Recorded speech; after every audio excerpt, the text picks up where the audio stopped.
O, narinig nyo, bawal pampasada yung 1 and 2 na professional, ah. Pati, narinig mo, ah. O, 1 and 2, bossing. 1 and 2 lang ito, private lang ito. Bossing, LTO daw sinisitan yan, bossing. Professional yan, 1 and 2, bossing. Professional nga, ibig sabihin, bawal ka magmaniho. Bossing, LTO, nahuhuli ako ng LTO, daw sinisitan yan, bossing. Napakatagal ko ng trailer. Para malaman mo. Bossing, nahuhuli na ako ng LTO. Ilang beses na ako nahuhuli. 1 and 2 nga ito, hindi nga pwede pang maniho ng jeep to. Bossing, mapakatagal ko na naman masaya. Ang PUJ.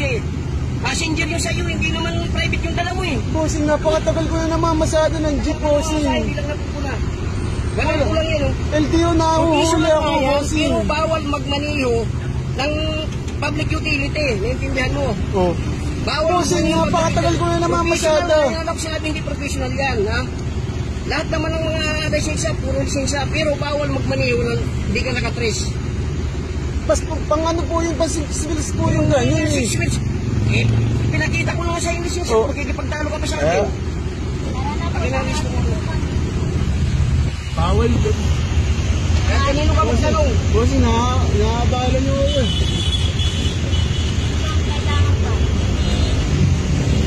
Hindi po, baba na po muna kayo. Matagal po ito. Wala ito, magmamaniho ko ng passenger.